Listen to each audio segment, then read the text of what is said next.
쌀이 울타리에 와주셔서 고맙습니다.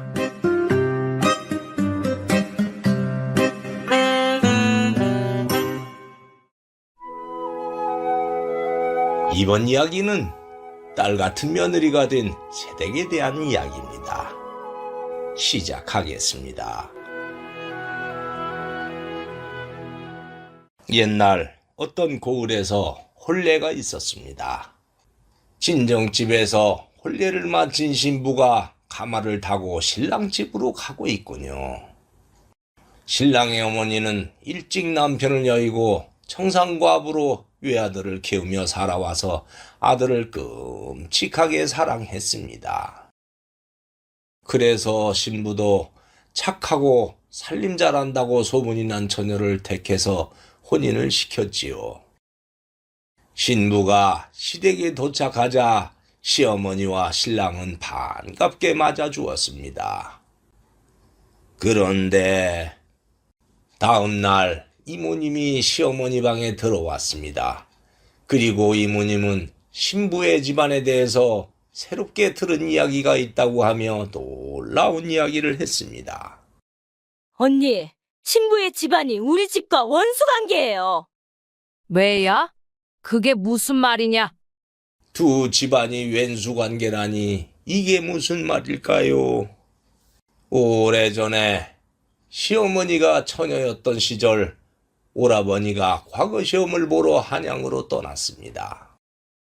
그러나 오라버니는 과거 시험에 낙방을 하고 집으로 와서 원통하다며 매일 술로 보내는 것이었습니다.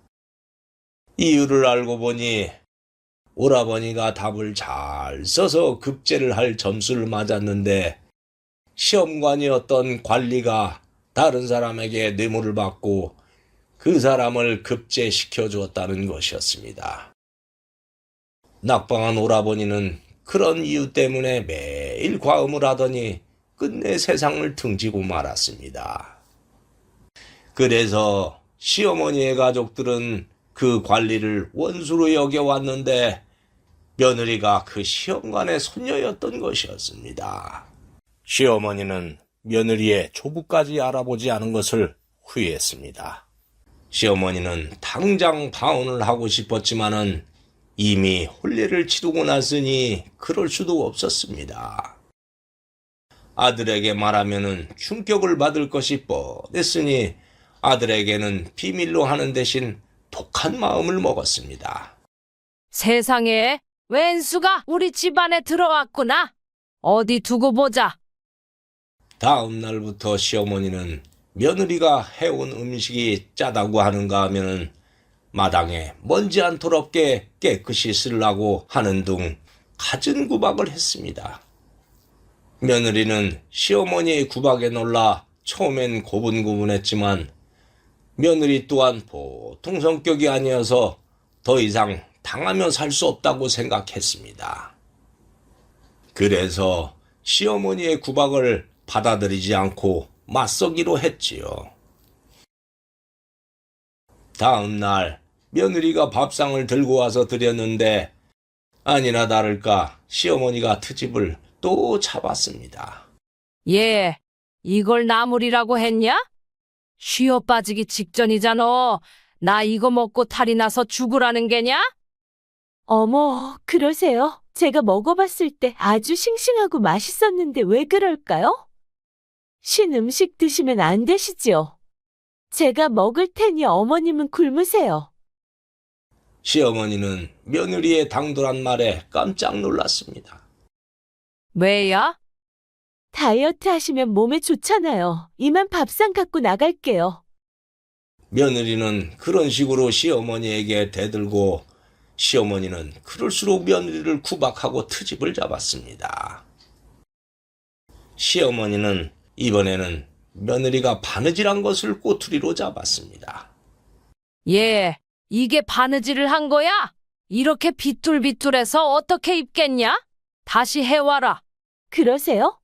헌데 제가 밤새 바느질하느라 손가락이 삐어서 이제 바느질을 못해요.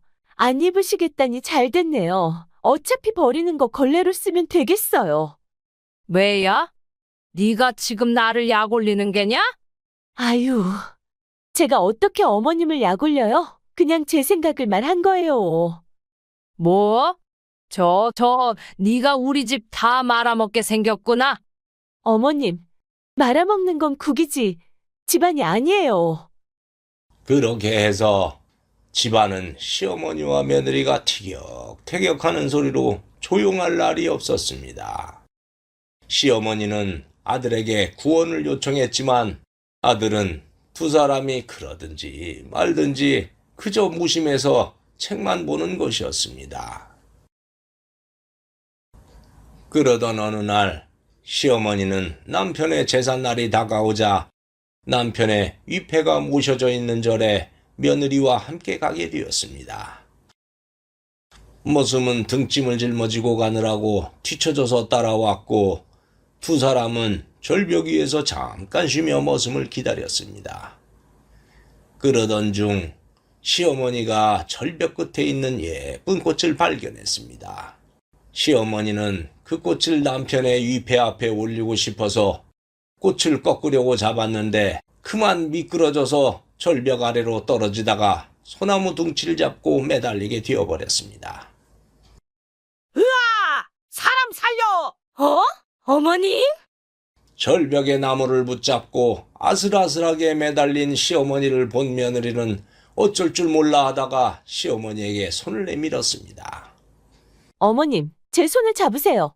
그러자 시어머니는 며느리의 손을 잡았고 며느리는 혼신의 힘을 다해 시어머니를 위로 끌어올렸습니다.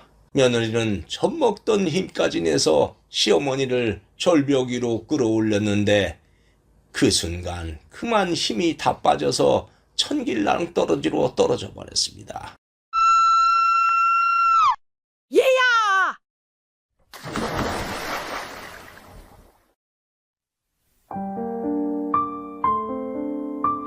시어머니는 풍덩하는 강물 소리를 듣고 온몸에 힘이 빠지고 떨려왔습니다. 10중8구 며느리는 거센 강물에 휩쓸려 목숨을 잃을 것이 뻔했기 때문이었습니다.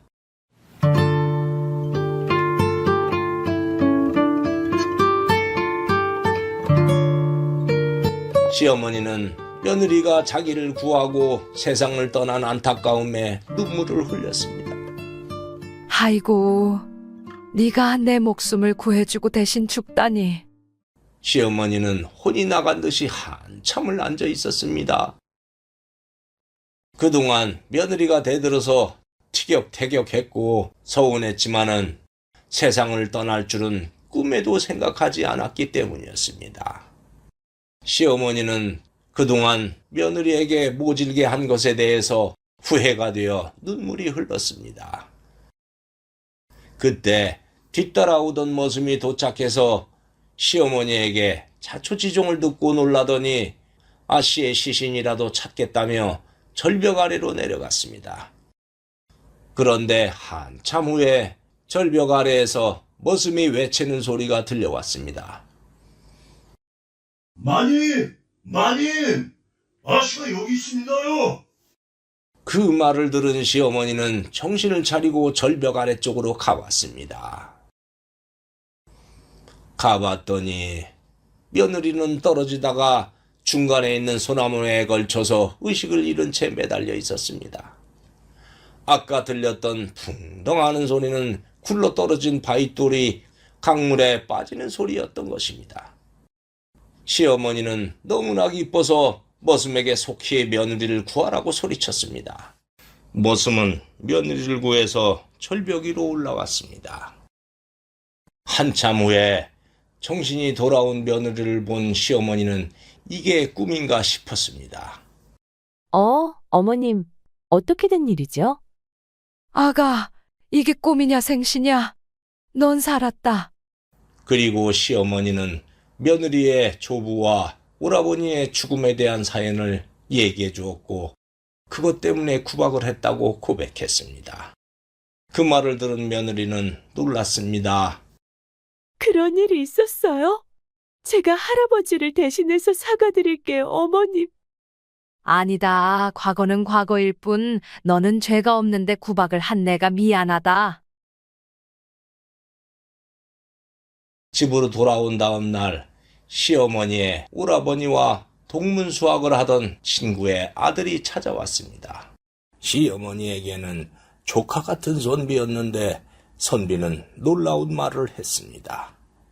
아버님께서 알게 된 사실인데 과거를 보던 그날 뇌물을 받은 사람은 며느님의 조부가 아니라 추성직이라는 당상관이었다고 합니다. 조부께서는 채점만 담당했는데 당상관의 압력에 어쩔 수 없이 다른 사람을 장원으로 발표했다고 하더군요. 그 말을 들은 시어머니와 며느리는 깜짝 놀랐습니다.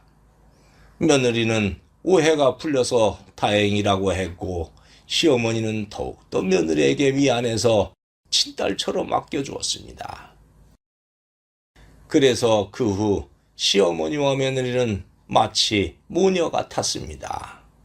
예, 아가, 이 곶감 좀 먹어봐라. 어머님 드세요. 아니야, 네가 먹어야 내가 먹지. 넌 며느리가 아니라 내 딸이여. 예? 그럼 제가 딸 같은 며느리인가요? 맞아, 딸 같은 며느리다. 그렇게 시어머니와 며느리는 모녀처럼 다정하게 살았고 집안에 웃음소리가 떠날 날이 없었습니다. 그런데 하늘도 무심한 것일까요? 어느 날 남편이 그만 갑자기 병이 들어 세상을 떠나고 말았습니다. 시어머니와 며느리는 하늘이 무너지는 충격을 받았고 그렇게 며느리는 청산과부가 되어버렸습니다. 그 후 며느리는 매일 눈물 지으며 살았고 시어머니는 밤마다 며느리가 외롭게 있는 것을 보며 마음이 아팠습니다. 혼자 된 여자가 정절을 지키며 사는 것이 아무리 칭송받는 세상이라고 하지만은 시어머니도 일찍 남편을 여의고 청산과부로 살아왔기 때문에 그 외로움과 쓸쓸함이 어떤지 잘 알고 있었기 때문이었습니다.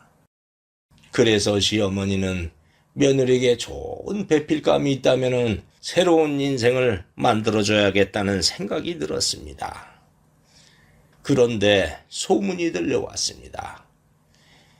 일전에 찾아왔던 조카 같은 선비가 그만 아내를 잃고 호라비가 되었다는 것이었습니다. 시어머니는 그 사람의 심성과 인격이 좋다는 것을 잘 알고 있어서 이런저런 생각이 들었습니다. 그리고 다음 날 시어머니는 갑자기 돌변해서 며느리를 혼내는 것이었습니다. 예, 도대체 곶간을 어떻게 관리하는 게냐? 쌀이 50석이 있었는데 10석밖에 없으니 이게 어찌 된 일이냐? 이제 보니 네가 분명히 빼돌린 게 틀림없어. 예? 그게 무슨 말씀이세요, 어머님? 원래 10석밖에 없었습니다. 닥치거라. 너에게 곶간 열쇠를 맡긴 게 잘못이다. 세상에, 내가 집안에 도둑을 들였구나. 당장 이 집에서 썩 나가거라.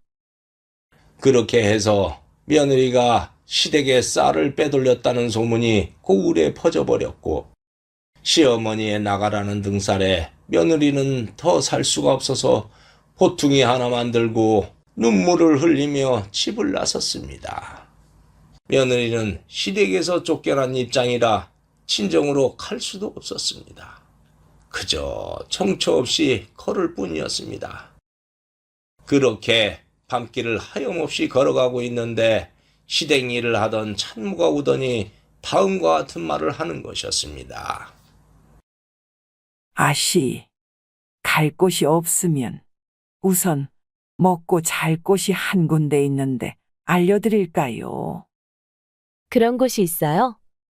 동쪽으로 30리 떨어진 곳에 달래골이라는 마을이 있는데 그 고을의 조씨 성을 가진 선비가 사는 집을 찾아가 보세요. 그 집에서 부엌 일을 해줄 사람을 찾고 있다고 들었어요.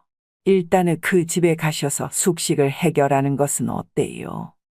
찬모의 말을 들은 며느리는 딱히 의지할 것도 없어서 달래골을 찾아갔습니다. 며느리는 다음 날 찬모가 가르쳐준 집에 도착했습니다. 며느리가 대문을 열고 안으로 들어가는데 이게 어찌 된 일일까요? 마당에 시어머니가 있고 옆에는 과거에 봤던 그 선비가 있는 것이 아니겠습니까? 며느리는 깜짝 놀랐습니다.